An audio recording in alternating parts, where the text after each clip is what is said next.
무색하게 하는 일부 기업이라고 해서 8단 미션 기업이가 좀 바보 같다고 하셨는데 저도 어느 정도 동감은 합니다. 뒤에다 놓고 쏘면 이 변속을 특히나 이 패드를 통해서 해보면 금방 느껴지지. 한 중간 영역대에서 좀 멍 때리는 기업이가 좀 있어서 좀 짜증 나는데 아마도 뭐 현대가 기업이까지 막 가속을 초점을 두고 이 기업이를 세팅을 했다기보다는 다수의 우리 오너분들을 위해서.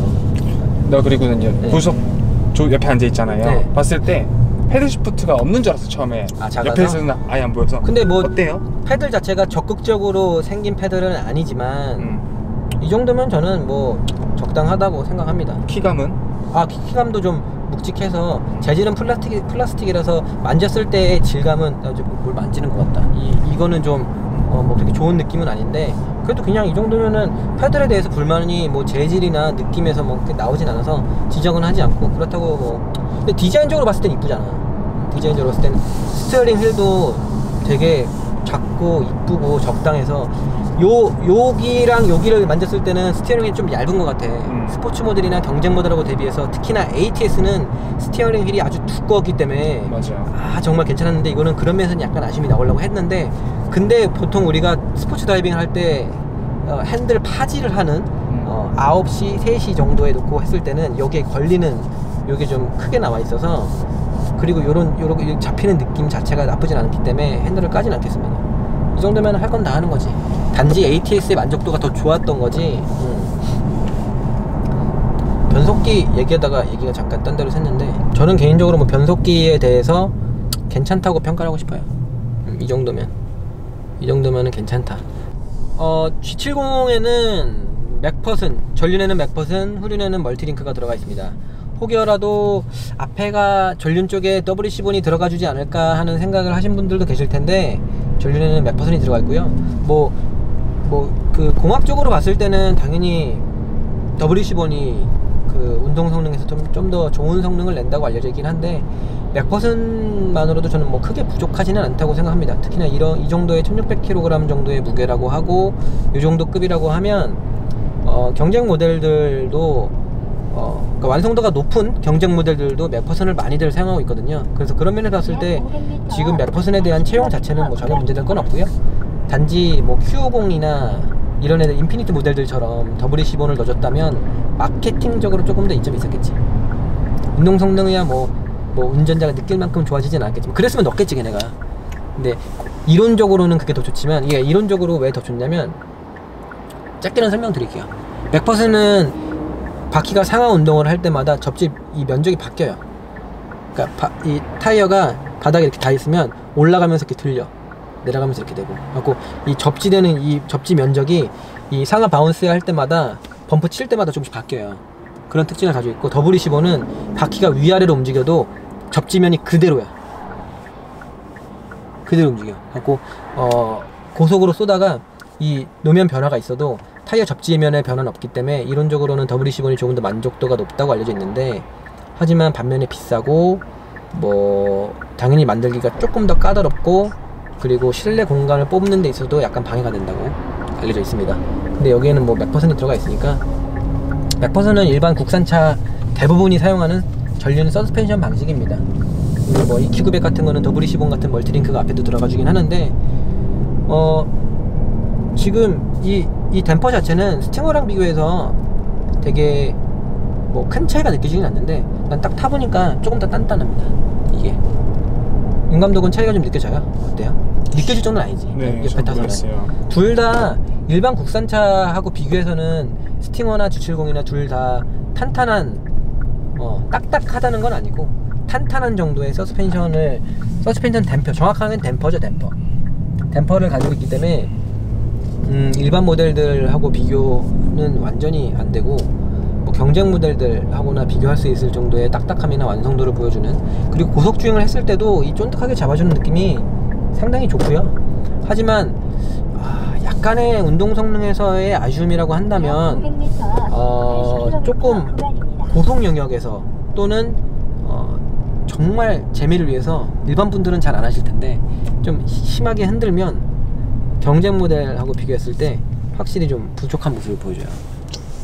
확 잡아 너무 세게 잡아 돌리거나 그 스테빌리티를 깨트리기 위해서 좌우를 확 쳐버리면 제자리로 돌아오기 좀 힘들어하는, 뒤에가 뭐 앞에가 급격히 돌면 앞에가 언더가 나버린다거나, 또는 뒤에가 한번 말아 들어갔을 때는 뒤에가 좀 불필요한 털림 이런 게 좀 있어서, 그런 게 경쟁 모델들하고 비교했을 때 속도 영역에서의 차이인 것 같아요. 속도 영역이 얘는 조금 높아지면 경쟁 모델들은 거기서도 어느 정도 버텨내는 모습을 보여주지만 G70은 아무래도 그런 노하우가 좀 부족하고, 가장 큰 차이는 후륜 쪽 서스의 완성도인 것 같습니다. 후륜 쪽의 접지력이 일반 ATS나 330i 쪽에서 보여줬던 후륜 접지력하고는 좀 다른 모습을 보여줘서 그건 좀 아쉽지만, 하지만 제가 말씀드리는 후륜 접지의 아쉬움은 고속 영역이나 특정 영역에 한정이 되기 때문에 일반 우리 삼촌분들이 적당히 직선으로만 쏘신다, 적당히 쏘시거나 또는 쏘는데 크게 관심이 없다고 하신다면 상당한 만족도를 느낄 서스펜션 셋업이라고 생각돼요. 이거 차주분은 네. 얘기 좀 해봤을 때 어땠어요? 이 차를 산 나 잘 기억이 안 나. 고속 안정감에서는 약간 불만을 표하셨고, 나머지는 그냥 뭐 아마 내가 봤을 때도 이 정도면 포텐셜 자체가 일반인들이 다 쓰기에는 꽤나 높은 포텐셜이에요. 후륜의 무게 배분 이 정도에, 핸들링 이 정도에, 브레이크 포피스톤 이 정도에, 서스펜션 완성도 이 정도라고 하면 이거 한계치까지 몰아붙이려면 공도에서 꽤나 지랄맞게 진짜 잡아돌리지 않고서는, 남들의 눈살을 찌푸릴 정도로 잡아돌리지 않고서는 한계치까지 안 가기 때문에 일반 분들께서 만족도가 그래도 괜찮으실 것 같아요. 근데 가격 자체가 경쟁 모델들을 압도하는 경우도 있기 때문에 나라면 ATS 사지. 나라면 스팅어 사지, 이 돈이면. 나도 근데 둘 중에 지금 다 타보니까 나도 스팅어가 좀 더 땡기네. 스팅어가 이거보다 서스펜션은 조금 더 부드럽지만 그 와중에 잡아주는 그런 맛이 저는 더 좋은 것 같고요. 그리고 이 모델은 2.0 터보 3가지 트림 중에 스포츠 패키지라는 3가지 트림 중에는 제일 비싼 모델인데, 그리고 추가 옵션은 없어서 지금 4,300만 원이거든요. 근데 감독님 이 차가 스포츠 패키지로 가면 뭐 가변 서스도 들어가고 포피스톤 브렘보에 19인치 휠에 여러가지 것들이 들어가요. 그 와중에 같이 들어가는 게 후륜의 LSD가 들어가. 우리가 탔던 스팅어에도 들어갔었거든요. 후륜의 LSD가 들어가는 것도 있고 옵션을 안 넣으면 안 들어가요. 근데 LSD의 필요성이나 차이를 잘 모르시니까 우리 삼촌분들이 그거를 또 말씀을 드려야지. 이 LSD가 뭐냐면요, 뭐 리미티드 슬립 디퍼렌셜이라고 해갖고 후륜 구동 모델들에서 좀 많이들 사용하는 모델인데, 이게 뭐냐면 그 앞에서 구동력이 드라이브 샤프트를 타고 뒤로 오잖아요. 그럼 뒤에서 좌우로 나눠질 거 아니야, 중간에서. 그 중간에 있는 애가 누구냐면 차동 기어예요. 차동 기어라고 하면 되게 디퍼렌셜인데 좌우의 바퀴의 회전차를 허용하는 게 차동 기어예요. 왜냐면은 이렇게 좌우로 돌면 오른쪽 바퀴가 더 많이 돌고 왼쪽 바퀴가 조금 돌 거 아니야. 그렇죠. 바깥쪽 바퀴가 회전 그 반경이 더 넓기 때문에 회전 차이가 생겨요. 두 개를 묶어버리면 운동에서의 자유도가 너무 떨어져서 타이어 마모도 심할 뿐더러 막 소음도 심하고 운동 성능이 엄청 뻣뻣하고 말도 안 돼. 탈 수가 없어. 차가 아니야. 그래서 우리는 그 차동 기어라는 거를 디퍼렌셜을 넣어놓는데요. 디퍼렌셜이 앞에 있을까 없을까? 앞에 당연히 있어야지.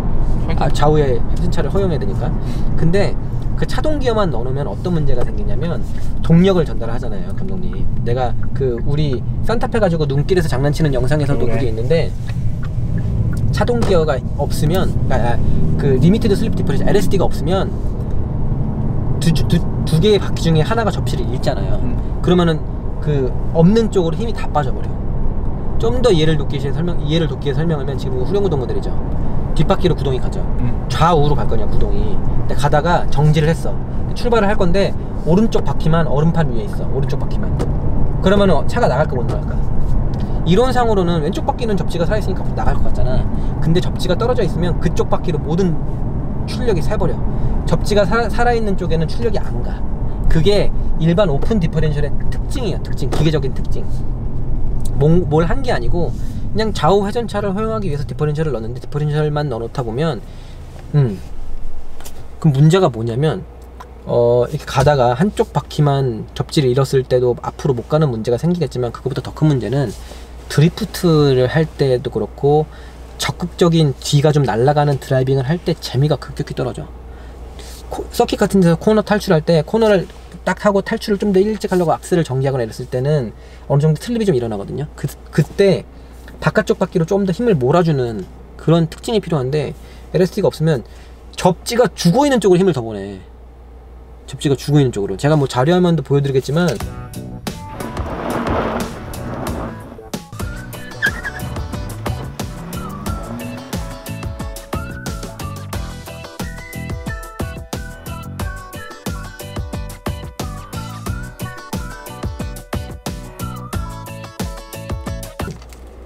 LSD가 있고 없고는 다이내믹한 운전에서 차이가 큽니다. 그래서 그 운동 성능을 중시하는 모델들은 당연히 100% 채용을 하고 있고요. 뭐 C63 같은 경우는 S가 붙어있는 게 있고 안 붙어있는 게 있거든요. 가장 큰 차이는 그냥 C63S는 기계식 LSD가 들어가고 그 C63S는 전자식 LSD가 들어가. 전자식 LSD. 그래서 전자식 LSD는 가장 비싼 타입이고 그 디퍼렌셜 좌우로 다판 클러치가 붙어 있어 갖고 센서가 감지해서 동력을 더 줘야 되는 쪽에 클러치를 붙여서 동력을 전달하는 특징을 갖고 있습니다. 이거는 기계식이 들어가 있고요. 기계식이 들어가 있으면 어떤 판단이 필요하지 않아. 아, 저쪽이 슬립이 낮구나를 센서가 감지해서 동력이 더 필요한 쪽으로, 접지가 살아있는 쪽으로 동력을 보낸다 라는 판단이 전혀 필요하지 않아. 기계적인 특성이야. 기계적인 특성은 뭐 많이 쓰는 건 토센 방식의 그 LSD를 많이 쓰는데, 토센 방식 LSD는 한쪽이 미끄러지면 미끄러진 만큼 기어 톱니가 맞물려서 반대쪽도 돌리게 되기 때문에 그냥 살아있는 쪽에 접지를 더 보낼 수 있습니다. 이해되죠? 그러니까 LSD가 없으면 재미가 없어. 아까 전에도 저 유턴할 때 한번 세게 돌았잖아요. 유턴할 때도 핸들 끝까지 돌리고 뒤에 털리나 안 털리나 보려고 VDC 꺼버린 다음에 악셀을 좀 깊숙이 밟으면 말아 돌면서 뒤가 털리려고 할 거 아니야. 그럼 뒤가 막 털리던 그 시점에 LSD가 작동을 해서 바깥쪽 바퀴로 좀 더 구동을 줘서 약간 더 신나게 탈출을 하는 게 느껴져요. 그냥 없는 모델은 약간 그때 허당을 치거든. 이제 막 코너 탈출 시점쯤에 조금 일찍 악셀을 전개해서 슬립을 내면 타이어가 슬립 나거나 살짝 털릴 때 악셀을 통해서 탈출이 안 돼, 잘. 근데 이거 같은 경우는 스포츠 패키지가 들어가서 LS가 들어가 있으니까 2.0 밸런스에, 그러니까 2.0 터보의 이 무게 배분과 밸런스, 거기에 스포츠 패키지가 들어가서 225mm, 55mm, 그리고 브렘보 브레이크, LSD의 가변 댐퍼까지 G70 중에는 가장 높은 운전 재미를 보여주는 모델이 바로 이 모델입니다. 실제로도 운전 재미는 상당히 뛰어난 것 같고 만족도가 높네. 이 정도면 운동 성능에 있어서는 상당히 만족도가 높다고 보여집니다. 경쟁 모델들하고 비교해서는 분명히 좀 아쉬움이 있지만 저는 4륜구동은 굳이 추천드리진 않고요. 4륜구동은 번거로우니까 자꾸 거슬려. 자꾸 앞에다가 동력을 보내면 이 날렵한 핸들링을 원하는 그 시점에 자꾸만 앞으로 동력을 보내서 좀 둔한 핸들링과 코너링을 보여줘서 저는 거기서는 약간 아쉬움이 있어서, 저 개인적인 성향입니다. 저는 당연히 후륜구동을 선호하고, 이 후륜구동에 지금 저 후륜구동에 LSD가 들어가 있는 이 타입 같은 경우는 꽤나 마음에 듭니다. 서킷에서 타도 어느 정도는 받아줄 것 같네. 그러면은 전륜보다는 보통 후륜을 더 좋아하는 편인 거죠? 저요? 네. 4륜 제외하고 전륜 후륜 따지면은 전륜이랑 후륜? 그럼 말이라고 해? 당연히 후륜이지. 후륜은 코너에 들어가서 더욱이 가벼운 후륜들, 약간 이런 애들, 이런 애들은 코너 들어가서도, 그러니까 VDC를 항상 당연히 끄고 다니고 개입하는 게 너무 번거롭고 짜증나고, 그냥 VDC는 평소에도 항상 끄고. 약간 변태 아니에요, 저는? 아니, 나만 그런가? 다들 끄지 않으세요? 아니요? 타자마자 시동 스타트 버튼 다음으로 누르는 게 뭐야? VDC 끄는 거 아니야 이거? 안전벨트요. 안전벨트보다 중요한 게 뭐야? 이거지. 길게 눌러서. 근데 이거를 제 친구들이나 지인들이 아예 모르는 사람 허다한 거 알죠? 이게 뭔지 모른다고? 이게 뭔지도 모르고 VDC란 말도 모르고. VDC 그럼 한번 설명을 드려야 되나? 이게 이게 뭐냐면 자동차 미끌리는 거 오프라고 써있잖아, 그림에. 이제 최근에 제 친구들이 차를 사면은 이걸 설명해줘 다 모르고, 위치 가끔 저쪽에 있는 것도 있잖아요. 버튼들이 눌러본 적도 없고 이게 있었네? 이런 사람 되게 많아요. 이게 차체 안전장치라 그래갖고 차에 스핀이 감지되면 그 순간 접지를 찾기 위해서 운전자의 악셀을 무시하는 거예요. 차 미끌리는 거 오프잖아. 잘 봐. 계기판 찍어줄래? 잠깐만. 계기판에 잠깐만. 근데 신호등 한번 봐줘. 여기서 한 번 누르면 구동력 제어 기능이 해제되었습니다. 길게 눌러볼게요. 꾹 누르면 다 길게 누르고 있으면 띠링 이러면서 차체 제어 기능이 해제되었습니다. 이렇게 뜨는데 이거 자체가 그러니까 이게 켜져 있으면 자동차가 슬립이 나면 휠스핀 센서가 감지하자마자 접지를 찾기 위해서 그 운전자가 밟는 악셀을 다 무시해버려. 중립 상태가 돼버려. 내가 악셀을 밟아도 접지를 찾고 나서 조금 뒤에 동력을 다시 전달하기 때문에 드리프트가 안 되지. 아, 그리고 이거 지금 완전히 껐으니까 저거 되는지 한번 봐야겠다. 드리프트 스포츠 모드 해놨잖아. VDC 다 껐잖아. 그러면은 감지 변속 안 시켜야지 드리프트가 되잖아. 이걸 끄면은 계기판이 꺼져 있다고 표시가 안 되네요. 여기 있다. 위에. 아, 저기 있구나, 위에. 보라고. 강제 변속 되는지 한번 봐야겠다. 자, 여러분 이거 또 강제 변속이 되는지 변속기에서 스팅어는 스포츠 모드에 놨을 때는 그러니까 스포츠 모드에 놓고서 VDC를 끄면 강제 변속이 안 됐었는데 한번 볼게요. 1단에서 계기판 찍어주세요. 자, 올라갑니다. 잠시만요. 자, 강제 변속이 되는지 안 되는지 VDC 끄고 스포츠 모드일 때 역시 안 합니다. 안 합니다. 이래야 드리프트가 되니까. 스팅어랑 같은 세팅이에요. 괜찮네. 일반적인 스포츠 모드에 놨을 때는 강제 변속을 시키고요. 스포츠 모드에 놓고 VDC까지 끄면 드리프트를 하겠다는 의사로 받아들이고 차가 강제 변속을 안 시킵니다. 이렇게 돼야 계속 각 한 단을 물고서 이게 되니까. 그러면 런치 컨트롤도 한번 해봐야 되는데. 런치 해봐야죠. 컨트롤? 뭐 저희가 계기판 찍었어요. 계기판. 잠시만요. 런치 컨트롤 바로 빨리. 자, 간다. 오.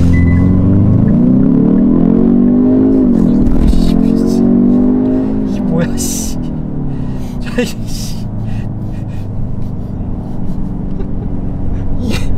이게 무슨 런치 컨트롤이야. 엄마한테 잃을 거야, 씨. 나 계기판에 이쁘게 뜨잖아요. 액티베이트 딱. 맨 처음에 런치 컨트롤 레디였고 그리고서 브레이크를 놓으니까 런치 컨트롤 액티브라고 이렇게 뜬 것 같아요. 활성화 됐다고. 다시 한번 해볼까? 네. 스포츠 모드 놓고 VDC 껐는데 자, 브레이크 끝까지 밟고 악셀 끝까지 밟습니다. 레디 오프!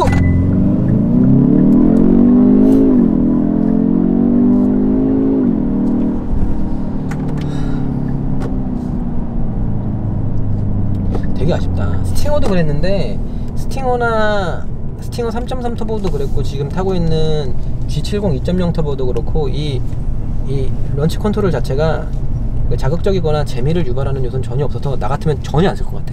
그래도 스팅어는 한 두세 번에 한 번쯤은 그래도 한 번은 런치 컨트롤은 초반에 출발하자마자 쏟아지는 출력이 감당을 못하고 뒷바퀴에서 헛돌기 때문에 스로틀 스타트, 즉 D모드에 넣고 둘 다 밟았다가 브레이크를 띄면 차가 너무 튀어나가니까 헛바퀴만 돌면은 접지를 잃어서 차가 튀어나가지 못해서 이 트랙션 컨트롤인 거 마냥 살짝 브레이크를 잡아줘서 운동 마찰력이 아닌 정지 마찰력, 최대 정지 마찰력을 이용해 마찰력이 더 높잖아요. 그 마찰력을 이용해서 튀어나가게 하는 게 런치 컨트롤의 본질이거든요. 근데 이 차 같은 경우는 지금 런치 컨트롤 했을 때 뒤에서 전혀 스핀이 느껴지진 않고 끼기기기 이런 전혀 없어. 그냥 D모드랑 똑같은 거야. 이게 뭐지? 뒤에서 풀악셀 밟는 거랑 런치 컨트롤 하는 거랑 차이점이 너무 없는데? 튀어나가는 맛이 너무 없잖아요. 그죠? 그러니까 그러면 사람들이 뭐 수입 경쟁 모델들은 더 다이내믹하냐고 말씀하실 수도 있는데 그런 차들은 훨씬 재밌고요. 옛날에 스팅어 설명드릴 때 포르쉐 박스터를 예로 들었더니 무슨 1억짜리 스포츠카랑 비교하냐고 그러시는 거야. 내 거 산타페만 해도 런치 컨트롤 하면은 런치 컨트롤이 없거든요. 없는데 D모드에 넣고 둘 밟았다가 브레이크를 띄면 앞에 끼익 하면서 튀어나가.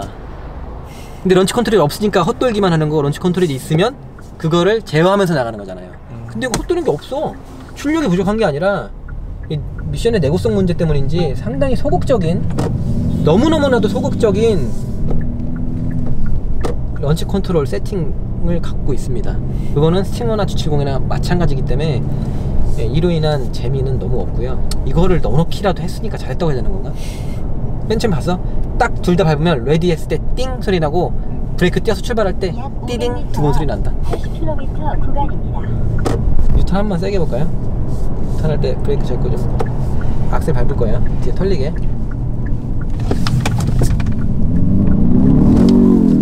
안 털려. 안 털려. 휠베이스가 짧고 이건 성향 차이가 엄청 크다. 이건 물론 출력이 높은 차가 뒤에가 더 잘 털려서 드리프트가 잘 되는 것도 있거든요. 근데 그걸 떠나서 이거는 휠베이스가 좀 짧고 세팅 자체가 스팅어보다 너무 안정형으로 가 있는 것 같아. 스팅어는 이럴 때 밟으면 뒤에가 정말 확 돌면서 재미있는 그 오버스티어 운전이 좀 가능했거든요.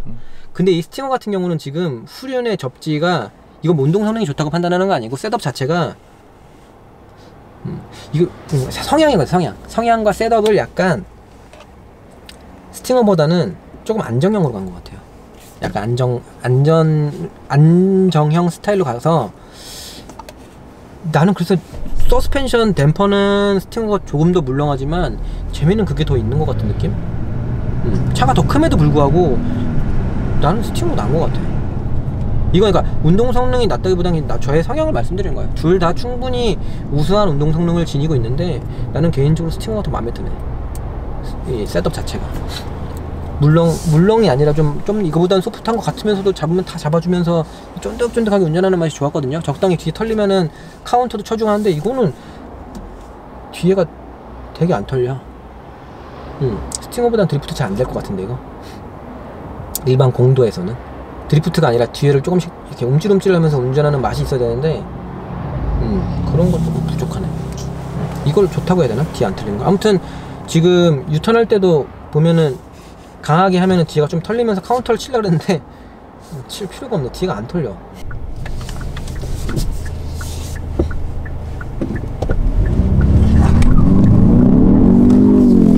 안 털려. 이게 뭐지? 차 성향이 스팅어랑 좀 다르다. 이게 너무 언더 셋업을 지향한 것 같아요. 후륜구동임에도 불구하고 안전성이나 이런 국내 소비자들의 입맛에 맞추기 위해서 그런지 모르겠는데 셋업 자체가 오버스티어를 일으키기가 조금 어렵습니다. 코너에서도 악셀을 좀 비벼도 이쯤이면 뒤가 좀 움찔움찔 거리고 좀 털리면서 내가 제어하는 맛을 내줄 줄 알았는데 그런 게 너무 없어. 저는 그 와중에 방지턱 넘는 게 좀 좋아. 좋지 않아? 그지? 더 좋아. 그러니까 저속에서의 이런 움직임, 지금 깔려 나가는 거, 잔진동 살짝 들여보내는 거, 이 도로의 피드백을 안으로 넣어주는 거, 그리고 방지턱 있는데 방지턱이 넘을 때 되게 좋아. 이런 거는 상당히 좋네. 이런 거 칭찬해줘야지. 좋아.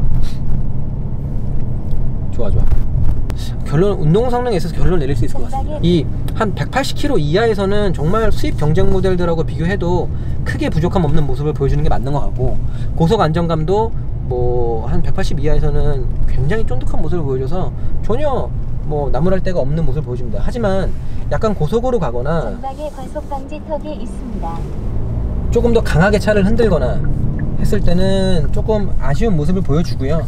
그리고 거기서 가장 큰 아쉬움이라고 한다면 셋업 자체가 스팅어랑 비교했을 때 약간 안정성으로 맞춘 것 같아요. 셋업 자체를 휠베이스가 짧고 길고 차 생김새나 무게 이런 거 다 떠나서 전반적인 셋업 자체가 스팅어랑 비교하면 서스펜션 댐퍼가 조금 더 딱딱해서 난 이게 더 재밌을 줄 알았거든.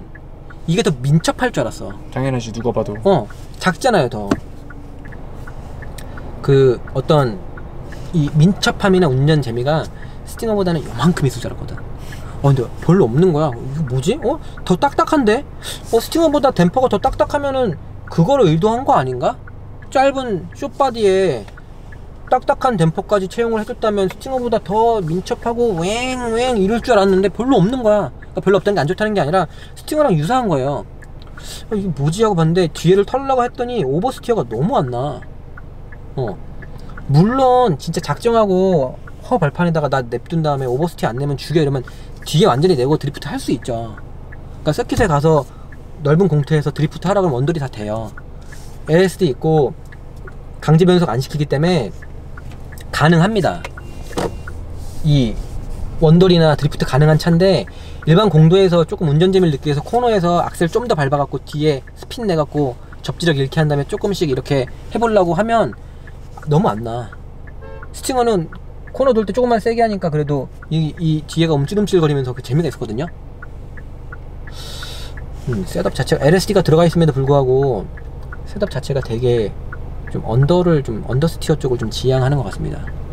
한 가지 말씀드릴 거는 이게 앞에가 225mm라 그래서 높은 접지를 위해서 앞에 245를 낀다고 하면 전륜 접지가 좋아져서 아마 차량 성향이 급격히 바뀔 수도 있어요. 해보진 않았지만 앞에를 245를 고려하시는 분들은 차의 성향이 언더에서 오버스티어 쪽으로 좀 더 많이 변할 수 있다는 거는 참고를 하시고, 왜냐면은 차가 약간 언더 성향이에서 갑자기 오버로 바뀌면 놀라 운전자가. 그리고 후륜에 이 뒤털림이 익숙하지 않으신 분들은 깜짝 놀라실 수도 있어. 적절한 핸들 카운터 보상이 들어가 주지 않으면 차가 돌아버릴 수도 있으니까 그거는 참고하셨으면 좋겠어요. 255mm 225 너무 적다, 브레이크도 조금 밀리는 것 같다. 이게 ABS가 개입해서 그런 건데 ABS인 줄 모르고 진짜 브레이크가 약간 부족하신 줄 알고, 그게 또 포피스톤 브레이크니까 브레이크 문제가 아니라 타이어 접지인가? 225mm가 뭐지? 225는 소나타에도 적용되는 건데 여기다가 245를 껴야겠다고 생각하시면 잘못하면은 뒤가 틀릴 수도 있다는 거. 그 핸들의 그 핸들링 성향 자체가 완전히 바뀔 수가 있기 때문에 그거는 참고하셨으면 좋겠고요. 이제 알겠네. 이제 좀 타보니까 딱 답이 내려지네. 물론 여러분들도 저의 ATS 시승기를 보셔서 아시겠지만 저는 ATS 같은 차 빠돌입니다. 완성도는 그게 훨씬 높은 것 같고, 전 이 차 산다 그러면 ATS가 할인받으면 훨씬 싸니까 난 ATS를 추천하지. 완성도도 그렇고 운전 재미도 그렇고 ATS가 훨씬 뛰어나니까 저는 ATS 쪽에 손을 들어주고 싶은데, 굳이 이거랑 스팅어 중에 따진다면 운전 재미는 물론 여타의 국산 모델보다는 출중하게 높은 두 모델이지만, 아주 완성도 뛰어난 두 이란성 쌍둥이 모델이지만, 굳이 둘 중에 운전 재미를 찾는다면 저는 스팅어 쪽 셋업을 손을 들어주고 싶습니다.